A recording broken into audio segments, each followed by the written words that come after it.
Tę część konferencji otworzy dla nas dr Piotr Kępski, dyrektor Biura Programów dla Instytucji z Narodowej Agencji Wymiany Akademickiej, który przedstawi nam wnioski i rekomendacje z programu NAWA International Alumni. Bardzo prosimy, panie doktorze, zaraz ukaże się prezentacja towarzysząca wystąpieniu. Dziękuję bardzo. Dzień dobry państwu. Czekam na prezentację, a w międzyczasie jeszcze przywitam też wszystkich obecnych, wytrwałych i też wszystkich fanów NAWA, ponieważ no tutaj spotkałem się z takim entuzjastycznym przyjęciem, także bardzo też dziękuję za to, że państwo taki macie pozytywny stosunek do naszej agencji. Ja powiem kilka słów w ramach podsumowania naszego programu International Alumni 2018. Ten program, miałem to szczęście, że byłem koordynatorem programu w NAWA wówczas i to był mój pierwszy program i po pierwszej edycji ten program został, że tak powiem, zlikwidowany jako osobny, indywidualny program, a został wchłonięty przez inny. Więc ja osobiście jako opiekun programu miałem takie poczucie rozżalenia i takiego niespełnienia, jak to się dzieje, że mój najlepszy program został wchłonięty przez inny.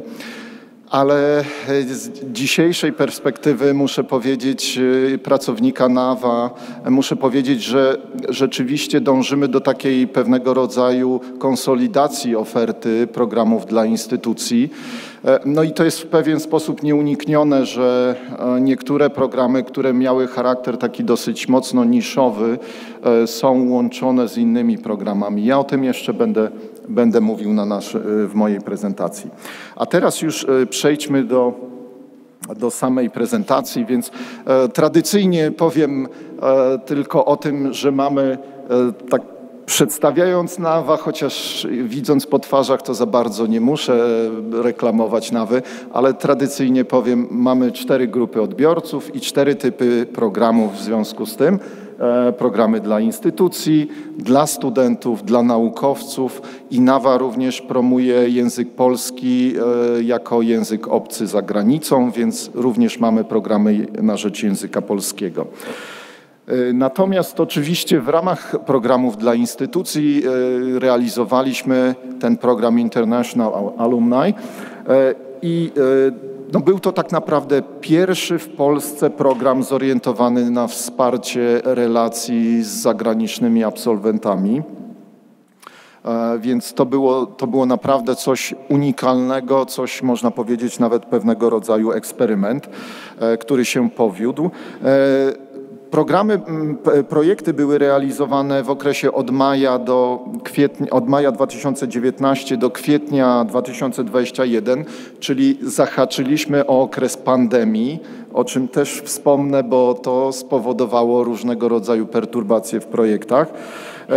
No i między innymi z powodu pandemii projekty były przedłużane o pół roku, cały program przedłużyliśmy o pół roku, co spowodowało, że pierwotnie projekty miały trwać do 18 miesięcy, ale trwały do 2 lat. I chciałbym podkreślić, że były to naprawdę bardzo małe projekty. Tak? Budżet projektu to było 100 000 złotych na ówczesne pieniądze jeszcze przed wielką inflacją. No ale i tak to były małe pieniądze, a jednak to był taki pewnego rodzaju impuls dla uczelni, który służył temu, żeby uruchomić pewnego rodzaju za pomocą takiego, można powiedzieć, efektu dźwigni, żeby uruchomić działania na rzecz absolwentów na uczelniach i to się powiodło. Przed chwilą w kuluarach na przykład pan Piotr Rabciak z UJ-u mi powiedział: panie Piotrze, te działania, które zrealizowaliśmy w waszym projekcie, one nadal są kontynuowane, one nie zostały wygaszone, tak? Także wspaniały przykład takiej trwałości projektu. I alokacja, budżet całego naboru był też mały, niski, 2 miliony złotych. Kto był beneficjentem tego programu? To był, no tak jak wspomniałem, to był program niszowy. Mieliśmy bodajże 28 złożonych wniosków, z tego 22 uczelnie uzyskały finansowanie. I były to same uczelnie, 16 publicznych, 6 niepublicznych. I tak naprawdę przeważnie to były duże uczelnie, tak? Uniwersytet Łódzki, Warszawski, Uniwersytet Wrocławski, SGH, Politechnika Gdańska, Politechnika Poznańska. Były też uczelnie niepubliczne, między innymi na przykład Uniwersytet SWPS. Więc jeśli chodzi o typy uczelni, to tutaj na slajdzie przedstawiłem ekonomiczne, uniwersytety medyczne, tak? Medyczne to też warto podkreślić, bo to są najbardziej umiędzynarodowione uczelnie w Polsce i rzeczywiście to było widać. Mieliśmy wiele ciekawych projektów medycznych, no i techniczne, informatyczne, tak, politechniki. W tym szczególnie. I teraz, jakie były popularne działania w projektach? No tak naprawdę to się troszkę różniło, można powiedzieć, tym, co było przed pandemią i potem, co było po pandemii, tak? Czy w trakcie pandemii, bo pandemia cały czas długo trwała. Więc w projektach zaplanowano stosunkowo dużo zjazdów absolwentów, spotkań, różnego rodzaju seminariów. Stopniowo te spotkania przechodziły do sfery wirtualnej, czyli stawały się webinariami, jakimiś spotkaniami online. Były projekty związane z mentoringiem dla studentów, czyli absolwenci pełnili rolę mentorów, dzielili się wiedzą. Też byli zapraszani na różnego rodzaju wykłady czy jakieś takie zajęcia ze studentami, warsztaty. No i też silny komponent promocyjny był w projektach. Mieliśmy działania promocyjne, zarówno absolwenci byli pewnego rodzaju takimi ambasadorami uczelni, czyli promowali te uczelnie za granicą, no po to, żeby zachęcać studentów zagranicznych z innych krajów do właśnie przyjeżdżania do Polski. Ale były też kampanie promocyjne zorientowane na absolwentów, tak? Czyli na przykład kampanie w LinkedInie czy na Facebooku po to, żeby słuchajcie, drodzy absolwenci, chcieliśmy się wam jako alma mater przypomnieć i no, chcieliśmy nawiązać ponownie z wami kontakt, tak? Więc to były też tego rodzaju kampanie. I było oczywiście też takie pewnego rodzaju działania związane, można powiedzieć, technicznie z bazami danych absolwentów, bo no, okazywało się, że trzeba się tym zająć, trzeba pozyskać dane osobowe tych osób, oczywiście szanując też przepisy w zakresie ochrony danych osobowych, co nakłada dodatkowe rygory i problemy, ale też takich działań związanych z rozwojem baz absolwentów było stosunkowo dużo w projektach. No i wreszcie aplikacje różnego rodzaju dla studentów, absolwentów, bo to na ogół użytkownikami byli nie tylko absolwenci zagraniczni i strony internetowe, tak, które też poświęcone różnego rodzaju aktywnościom czy w ogóle absolwentom. I tak jak wspomniałem, ze względu na pandemię większość tych działań jednak z tej sfery realnej przeszła do sfery wirtualnej, więc ten rozwój narzędzi IT i spotkań online był takim silnym akcentem w projektach. I tutaj mam taką króciutką statystykę, prostą statystykę działań w projektach. Zwykle w każdym projekcie było realizowanych od 3 do 4 typów działań, czyli ta statystyka nie sumuje się do 100%, tylko w każdym projekcie mogło być kilka typów działań. Najbardziej popularne, jak wynika z tej statystyki, były działania online w mediach społecznościowych, też rozpowszechnianie różnego rodzaju materiałów infopromo prezentujących historię absolwentów. No i też ciekawe jest to, że takim dosyć popularnym działaniem było opracowanie od początku, od podstaw systemu współpracy z absolwentami. Tak? To było 11 tego typu działań w projektach. Więc to też pokazuje, że tak naprawdę jesteśmy na początku tej drogi. Tak? Oczywiście są uczelnie, gdzie te działania na rzecz absolwentów są już zaawansowane i ukierunkowane, ale zwykle to nawet w tym roku 2019, kiedy startowaliśmy, to część uczelni, naprawdę tych dużych, decydowało się na po prostu wypracowanie koncepcji współpracy z absolwentami. No też tworzenie baz danych do kontaktu z absolwentami, no i wreszcie spotkania różnego rodzaju, działania informacyjno-promocyjne i spotkania także z udziałem zagranicznych absolwentów. To oczywiście też był taki silny akcent w naszych projektach. Robiliśmy ewaluację. Tutaj muszę podziękować, no, siłą rzeczy nie jest tutaj z nami, ale kolega, który w NAWA zajmuje się ewaluacją, pan Tomek Tędziagolski, tutaj trybiut dla niego, bo robiliśmy ewaluację programu i stąd też mam pewne dane, także statystyczne, czyli tutaj na przykład takie pokazuję Państwu pewne wskaźniki w projektach, tak? Czyli na przykład liczba absolwentów, których sylwetki zaprezentowano czy na stronach internetowych, czy w filmikach, czy w różnego rodzaju materiałach promocyjnych, to stosunkowo duża, ponad 500 osób. Absolwentów, których dane kontaktowe udało się pozyskać czy zaktualizować, prawie 3000 osób. Zagranicznych absolwentów, którzy brali udział w różnego rodzaju spotkaniach, 291. No tutaj pandemia dość mocno te plany skomplikowała. No i wreszcie szacunkowa liczba uczestników działań, tak, około 16 000, tak, czyli widać, że w tych spotkaniach czy działaniach brali udział nie tylko absolwenci zagraniczni, ale też i w ogóle absolwenci uczelni, ale również studenci, tak, czy kandydaci i tak dalej. Więc jakby ten program był zorientowany na zagranicznych absolwentów, ale tak naprawdę te działania, które prowadzono, one miały taki płynny charakter. One były po części związane w ogóle z absolwentami, po części też ukierunkowane na studentów zagranicznych, polskich, więc to stanowiło też pewnego rodzaju wyzwanie dla NAWA, tak? Bo z takiego stricte punktu zarządzania projektami i rozliczania projektów, to zawsze jest to pytanie, no dobrze, to jest program dla zagranicznych absolwentów, a co z działaniami, które ukierunkowane są na inne grupy docelowe, czy to są, że tak powiem, no takie działania dopuszczalne, tak, eligible, kwalifikowalne.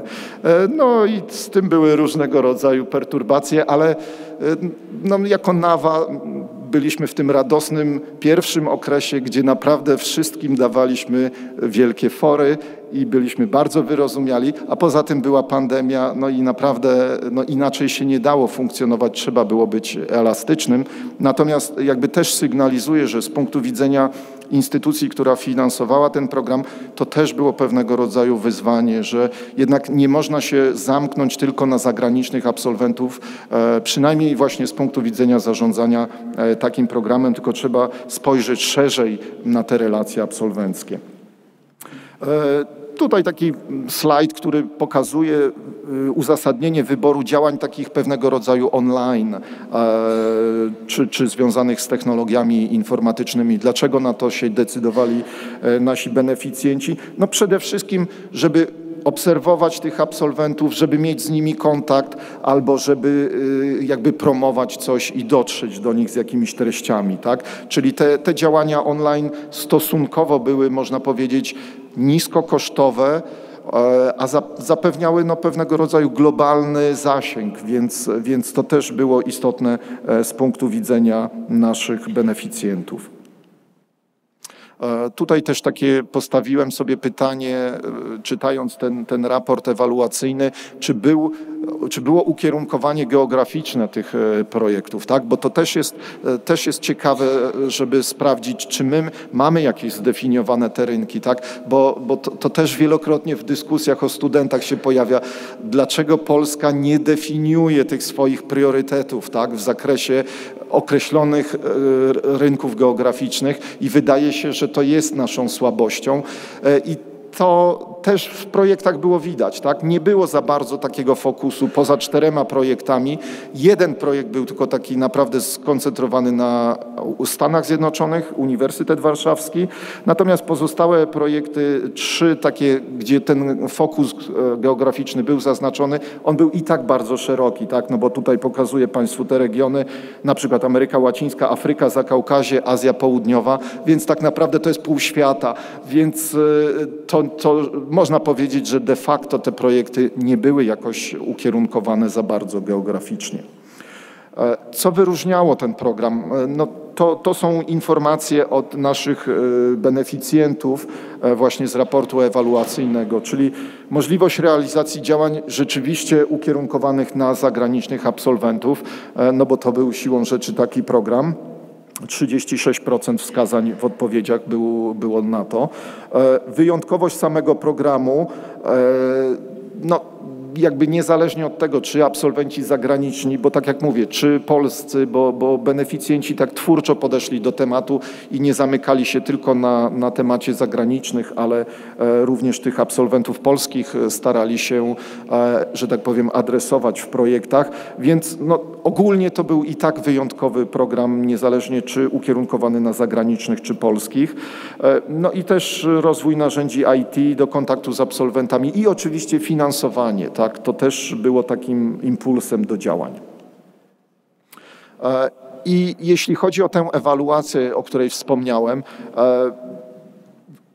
to jest oczywiście powód do dumy dla nas, że użyteczność programu została oceniona wysoko, bo tak naprawdę prawie 60% beneficjentów stwierdziło, że projekty były dla nich bardzo użyteczne i kolejne prawie 40% stwierdziło, że były użyteczne, tak, więc no, jedna odpowiedź była taka, że trudno powiedzieć, jak ten program był użyteczny dla beneficjenta, więc ogólnie jakby dostaliśmy taki feedback bardzo pozytywny, że program był potrzebny.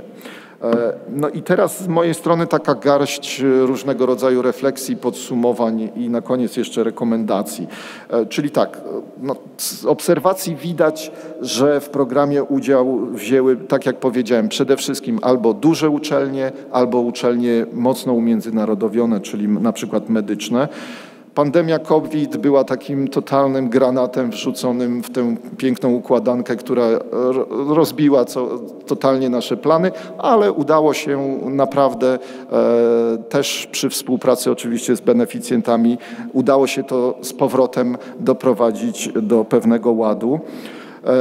No i właśnie efektem pandemii no był rozwój tych narzędzi online. Tak? Tutaj beneficjenci wyraźnie powiedzieli, w tę stronę chcemy iść, w tę stronę, zresztą to młode pokolenie, to są ci nativi, cyfrowi, którzy tak naprawdę, no większość działań do nich skierowanych jest online, również reklam i tak dalej. Tak? Także na pewno w tę stronę trzeba iść, myśląc o przyszłości. No i cóż, no i mieliśmy tę pozytywną ocenę użyteczności programu. Pytania i problemy, jakie się pojawiły, no między innymi z perspektywy mojej jako opiekuna programu, bardzo dużym problemem była definicja zagranicznego absolwenta. Jak ją sformułować, żeby objąć jak najwięcej ludzi, a jednocześnie w jakiś sposób no, określić, tak? Definiować to znaczy oddzielać, to znaczy ograniczać, tak? Więc jak to zrobić? No, myśmy przyjęli taką wąską definicję, dosyć zdroworozsądkową, że ci, którzy kończą pełen cykl studiów, czy 1., czy 2. stopnia, to są rzeczywiście absolwenci uczelni, tacy w pełnym znaczeniu tego słowa. No ale to była definicja wąska, bo potem się okazało jeszcze, że no a co z Polakami? Przecież mamy bardzo dużą emigrację i się okazuje, że Polak, który kończy polską uczelnię i wyjeżdża za granicę i zostaje tam na stałe, w pewnym stopniu no, staje się tak naprawdę człowiekiem z zagranicy, tak? Bo on przez wiele lat, a może przez już całe swoje życie będzie mieszkał za granicą. Więc również tę grupę włączyliśmy do naszej definicji, tak no, troszkę może nieoczywiście, zagranicznego absolwenta. No ale powstawały też pytania, co z uczestnikami na przykład Erasmusa, tak, różnych krótkotrwałych wymian. No my tutaj tego w naszym programie jednak nie definiowaliśmy tej grupy jako absolwentów, ale to jest też pytanie do Państwa, tak, na Wasze potrzeby, jak definiować tych absolwentów. Na pewno warto się nad tym zastanowić. No i to było widać w projektach, tak, że kilka lat temu, przez te kilka lat też to umiędzynarodowienie liczone w liczbach studentów zagranicznych bardzo się w Polsce rozwinęło. Wtedy to były jeszcze jakieś dość nikłe procenty, więc siłą rzeczy beneficjenci część tych działań swoich ukierunkowywali właśnie na zagranicznych absolwentów, tych polskich ekspatów, tych Polaków, którzy zostali za granicą, więc my to widzieliśmy i my jakby to akceptowaliśmy i to było zrozumiałe dla nas. No i właśnie tutaj ta trudność, o której też już troszkę wspomniałem, w oddzieleniu działań ukierunkowanych na studentów, zagranicznych absolwentów i polskich absolwentów i jeszcze Polaków, którzy wyjechali za granicę, no powodowała, że musieliśmy być elastyczni, musieliśmy tak elastycznie podejść do tematu. Myślę, że to nam się naprawdę udało. Widzieliśmy w niektórych projektach, że tak naprawdę te grupki zagranicznych absolwentów to był tylko pretekst do tego, żeby zrealizować działania zorientowane często tylko na studentów, a czasem też na absolwentów.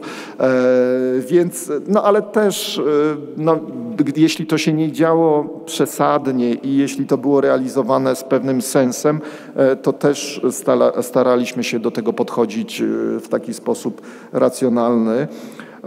No i tak post factum stawiałem sobie pytanie, czy absolwenci zagraniczni są grupą inną, taką istotową niż absolwenci polscy, bo tutaj możliwe są różne podejścia, tak?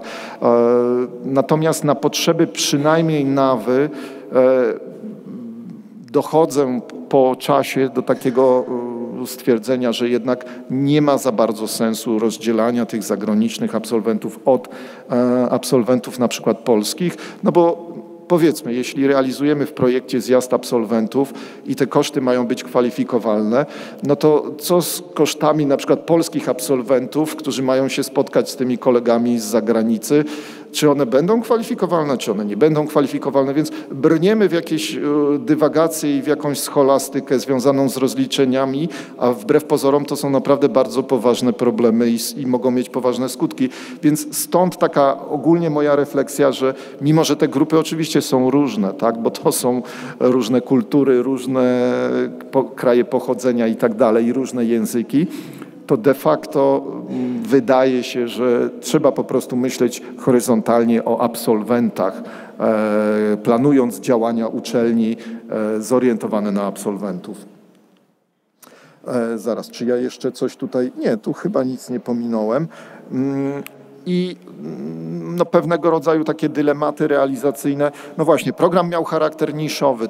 To oczywiście wpłynęło na to, że został potem włączony do kolejnego programu, jakim jest Welcome to Poland, i obecnie działania związane z współpracą z absolwentami są działaniami kwalifikowalnymi w programie Welcome to Poland. No, nie ma już w naszej ofercie NAWA International Alumni.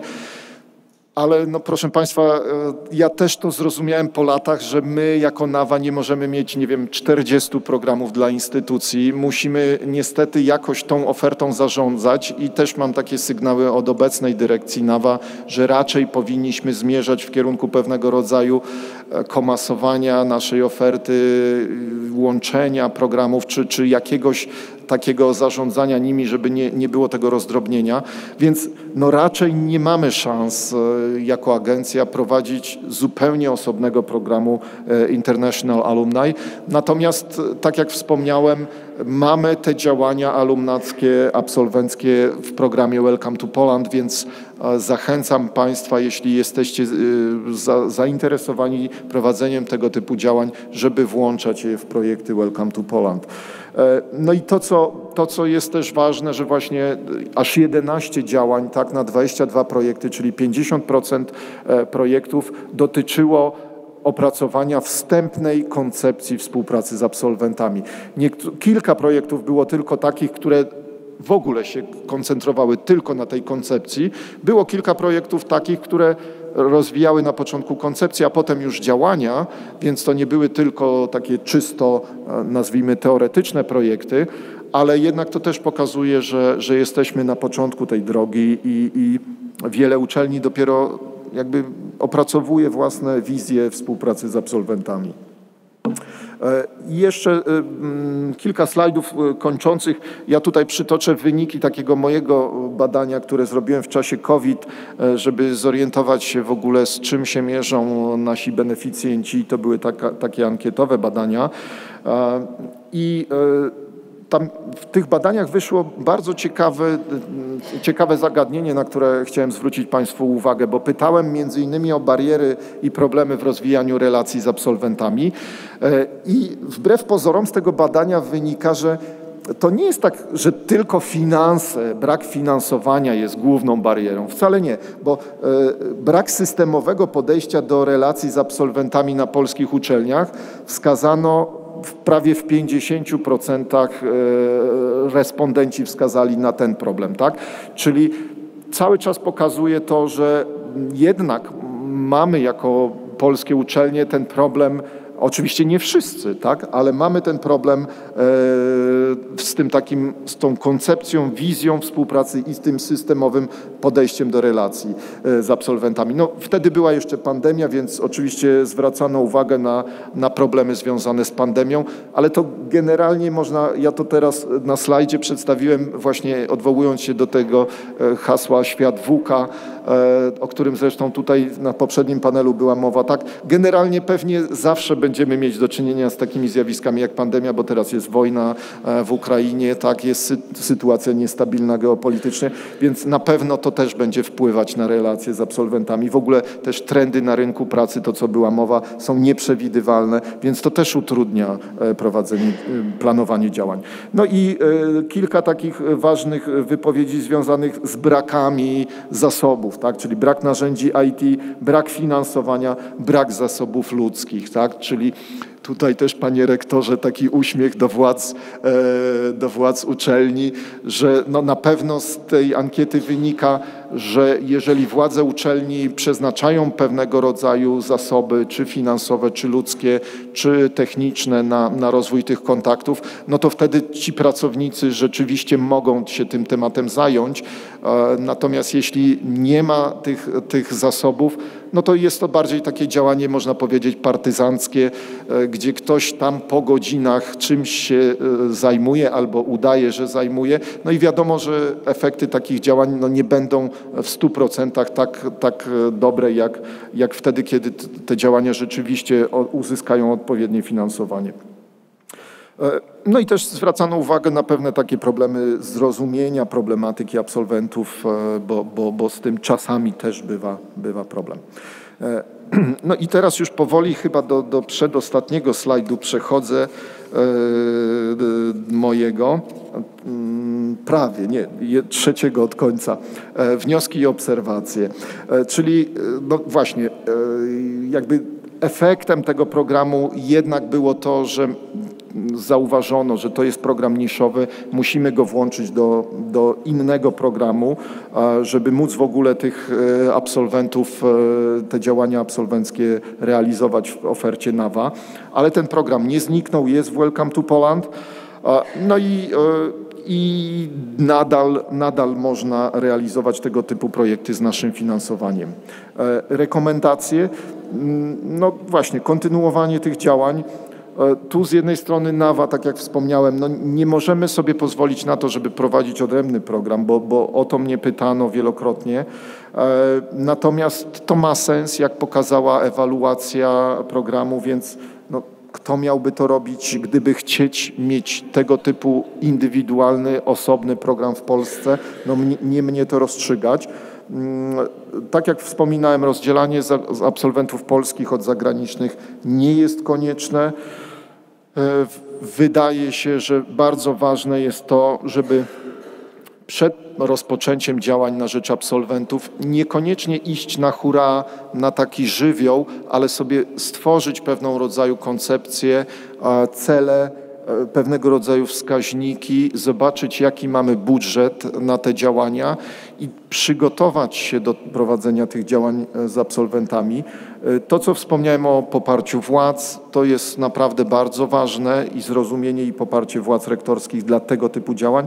No i promocja wewnętrzna i komunikacja, tak? Bo oczywiście ważnym elementem jest promocja zewnętrzna, zorientowana na kandydatów czy absolwentów, ale też ważną pracą jest ta promocja wewnętrzna, żeby pozyskać sobie tutaj wewnętrznych sojuszników w ramach uczelni do realizacji tego typu działań. Co dalej?